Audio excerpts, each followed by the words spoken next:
Book 83 of 2019 was The Madness of Crowds by Douglas Murray. This book was great. Like, this actually got 5 stars from me, which is very rare. Like, I never give books 5 stars, but the reason why I did was because it just challenges the status quo thinking. In my review, I wrote that it was an enthralling critique of identity politics and intersectionality to challenge leftist ideology, which is accepted without scientific credence.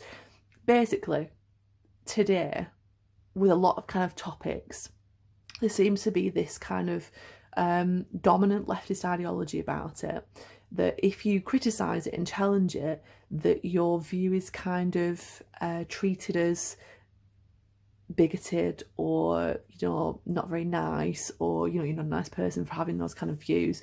And what it kind of does is, what Douglas Murray is suggesting is that this kind of censoring of free speech, where people are too scared to say certain things because they'll kind of come off worse if they say it, what it actually does is it prevents the opportunity for people to have a kind of conversation about it. You know, there might be people that have opinions which are immoral, but without talking about them, if they kind of just censor them because they know that they're just going to get like grief, then it doesn't like help anybody, because it's just kind of like almost like masking it so that it erupts later on. And this is kind of a lot of what's happening in today's politics with people. There's a lot of kind of hate speech that's coming out. It's like these kind of things weren't, you know, they've not come out of nowhere. They've always been there underneath the surface, but because of leftist ideology, these people have been quiet and they haven't said anything because they don't want grief from everybody else about what they're thinking. And because there's no conversation, there's no challenge to their views, they're just kind of always there, always under the surface, waiting for an opportunity to kind of come out. And now, like, the way that the country is, like, the opportunity is providing itself to be able to come out. So, you know, this censoring of free speech, whilst the left kind of has moral reasons for doing so, you're actually creating a problem, because you need to have complete free speech. You need to be able to have a conversation with someone and discuss why you don't agree with what they're saying, rather than just, you know, saying that you're not going to talk about it. You know, a lot of people like avoid conversations about politics and things, but that's not going to help anybody. Like, you need to have a conversation with someone so that you can see it from their point of view, and then kind of, you know, by having a conversation with someone, you change slightly what you think anyway, and sometimes you come to like a better understanding of another group of people or whatever. So like, talking about it is useful, and you can't talk to someone if you just shut them down and say that their opinion is bigoted and they shouldn't be thinking like that. That's not going to help them, and it's not going to help anybody else that comes into contact with views that maybe are not very nice. And as well, like, if you do shut down conversation, it doesn't allow people to develop the skill of tolerance, of tolerating other people. You know, there's a lot of kind of things that go on where people have different opinions and they just kind of argue at each other until they come to some like agreement that one of them's right and one of them's wrong. It's kind of like, you can have different opinions about things and you can still have a conversation and still be friends about it, but because nobody kind of does that anymore, they kind of just avoid talking about it.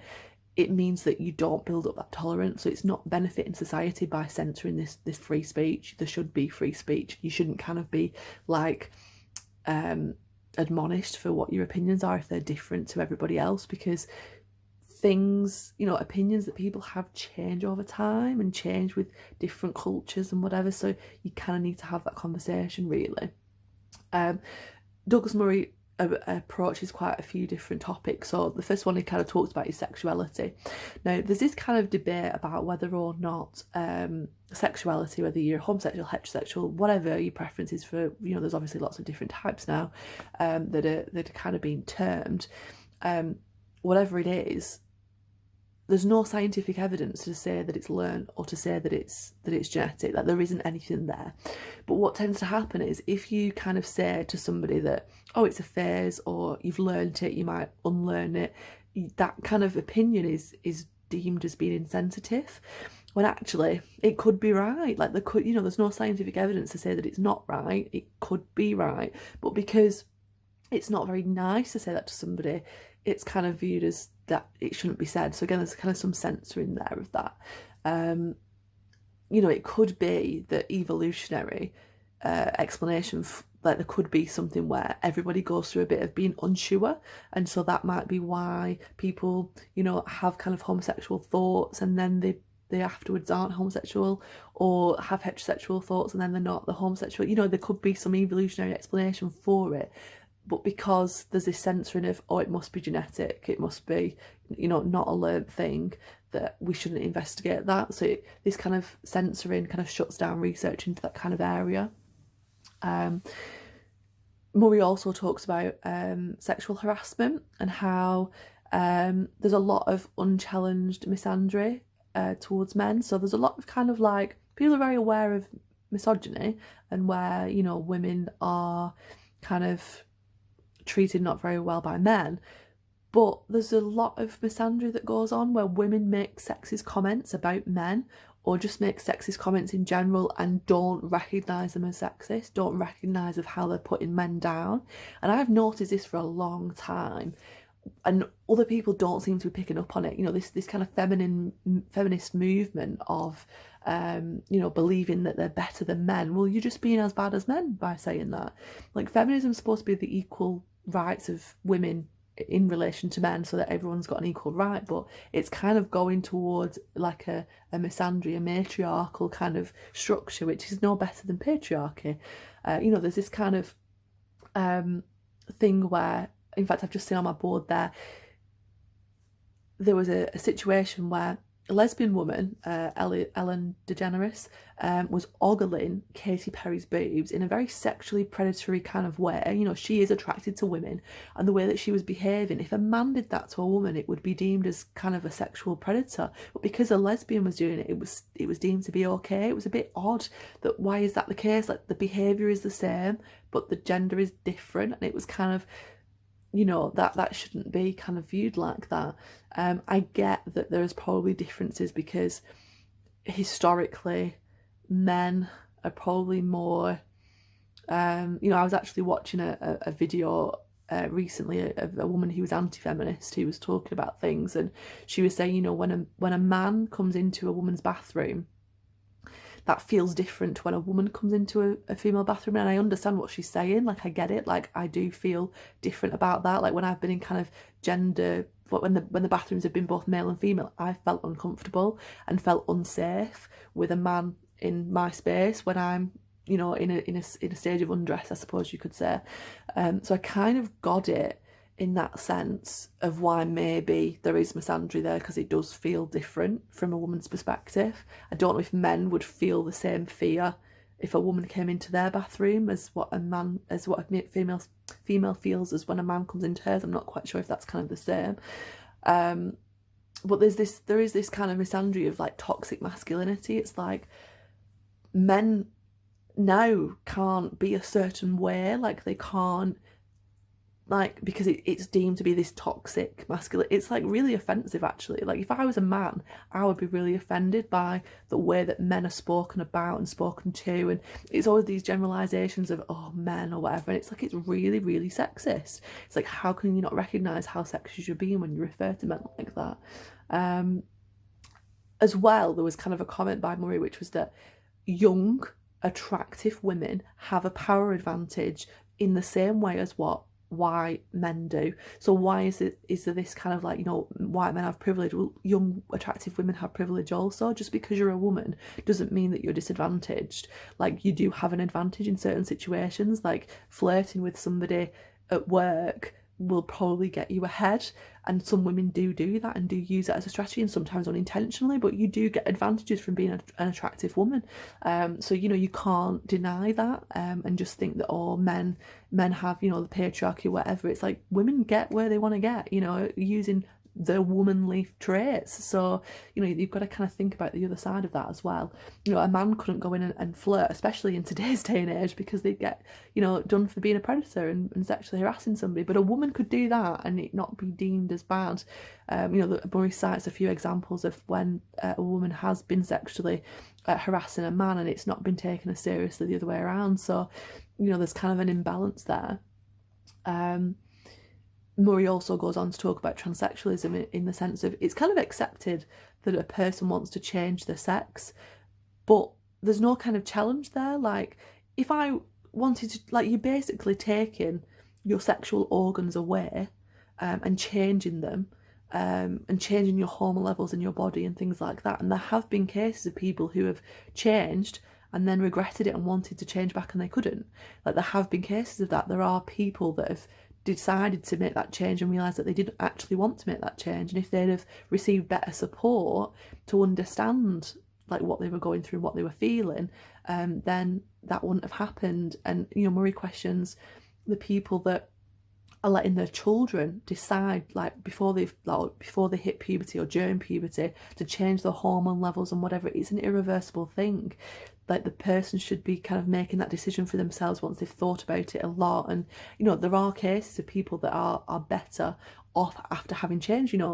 All kind of wellness to them, like good for them. Like, I'm sure that's great for them, but it's not for everybody. And I think this kind of accepting of, okay, it's quite normal to decide that you want to be a different gender. Like, there's lots of cases now of children wanting to be a different gender. It's kind of like we all kind of go through that situation when we think about if we were a boy or if we were a girl or whatever.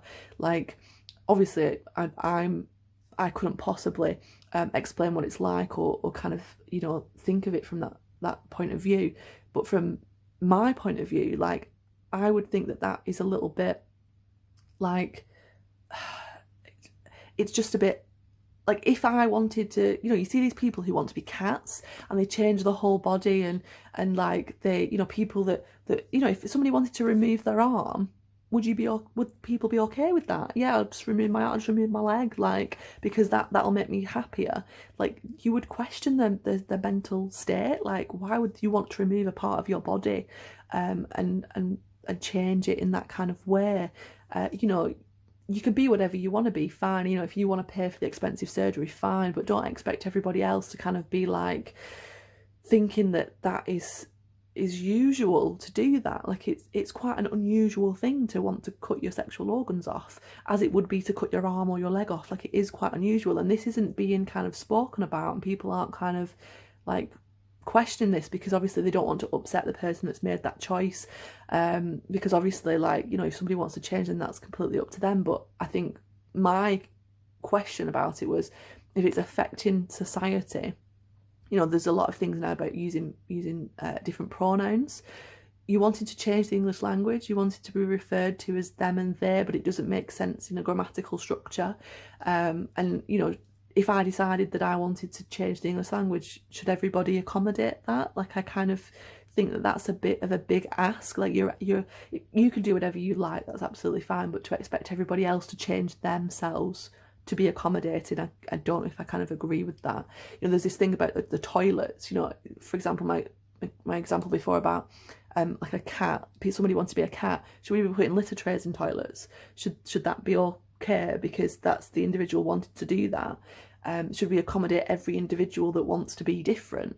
I would argue perhaps not. Like, society works on the averages, like not averages, but on the majority. So it's kind of the majority. We don't kind of accommodate for minorities usually. It's kind of a majority thing. So should we? I don't know. These are questions that we really need to be talking about and having a discussion on, but everyone's shutting the conversation down and not having these conversations because they're deemed to be bigoted and not nice to the person involved. But the conversations need to be had, really. There's things about whether it's okay for a transsexual woman to take part in female sports because the bodies are different. The density of bones, for example, should a trans woman boxing a female woman, they're going to cause like damage to that person. Like running a race, they're going to be faster because of the way that the body is structured. It's kind of, these things need to be taken into consideration. I don't think it's fair for a trans woman to take part in a female race. Like, I just don't think that's fair. And then, Murray raises the important question, which is, if it's okay for someone to change their sex, is it okay for them to change their race? If you wanted to be a black person or a white person or whatever, is it okay to change that? Because I think people would be a bit unaccepting of somebody wanting to be black or somebody wanting to be white if they weren't born that way. so what is the difference? Like, you know, you're changing a part of your body. Murray then goes into this talk about white privilege and how this white behaviour, these generalisations that people make. So, for example, what's she called? Renee Edo-Lodge. She's actually quite racist. She's quite racist against white people. You know, I'm not, you know, accountable for people in the past that have been racist towards black people just because I'm white. Like, I am not accountable for that behaviour. I should not have to feel guilty for what my ancestors did. Where's that guilt going to stop? You know, Murray says, where's this guilt going to stop? When do we stop feeling guilty for what our ancestors did? And to actually be told that I have this white privilege, I just think is absolutely ridiculous. Like, why is this not being questioned by people? Like, this is a very sociological term that's got no scientific basis for what is being said. You know, how can you say that every white person behaves in the same kind of way? It's absolutely ridiculous. And there's all this question as well. I'm running out of time, so I'm going to kind of have to sum this up. There's cultural appropriation that's discussed. So, for example, there was like this couple's business, food business, a burrito business was shut down because they weren't Mexican. This girl got a lot of stick on social media because she was wearing a Chinese inspired prom dress.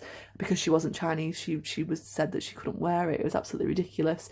There's things about like actors not being allowed to play certain roles because of their race. And you know, when you go into kind of like Google Images, it's all biased search. You know, if you type in straight white couple, you get lots of images of black couples and homosexual couples. But if you type in black couple, you don't get any pictures of a white couple. So there's kind of a lot of kind of like biases towards other kind of minorities. And there's this kind of bias against white people because there's this opinion that there's a white privilege and so therefore we must disadvantage white people now. So it was kind of a really, really good discussion. There's other kind of things as well. As a university that took down Rudyard Kipling's really famous poem If, which is a great poem, but yet because of his colonial past he was deemed to be racist and so it was taken down. It's like, in those days everybody was colonial and racist, that the whole of England was colonial. Is, you know, it's absolutely ridiculous to kind of view past things in the context of our current culture.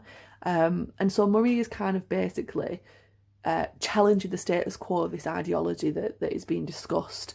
And so it was just refreshing to hear the opposite side so that you could come to kind of some conclusion of where you sit on that kind of that spectrum, you know, whether you do agree with Murray. He's very kind of right, I can't even see, it's because I'm running out of time, I'm panicking a bit.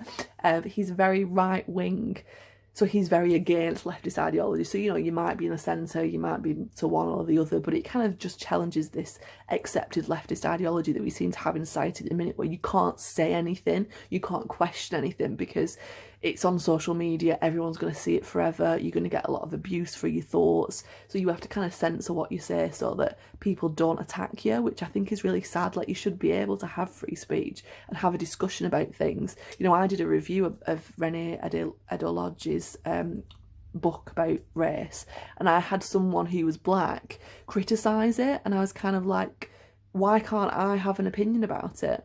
Why does it have to be that I have to censor my thoughts about it just to, you know, kind of tiptoe around this censoring?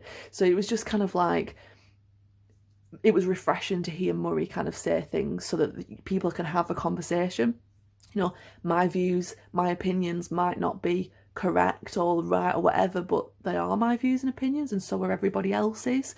And so you kind of have to be accepting of that everyone does have a different viewpoint, and that by discussing it, you might challenge bigotry and you might challenge things that are immoral, but you can't do that if you censor people and you just abuse people for their opinions, which you see a lot of on social media. If someone doesn't agree with something, they just attack the person rather than attacking the viewpoints. It's like that ad hominem kind of attacking of someone's character rather than actually thinking about why that person might have that opinion, and the fact that it's probably worth discussing so that you can come to kind of some shared understanding of it. So I definitely recommend this book, particularly as well if you completely disagree with it, because it will give you that kind of understanding of what other people's viewpoints are, and where bigotry might come from as well. So yeah, I would definitely recommend it.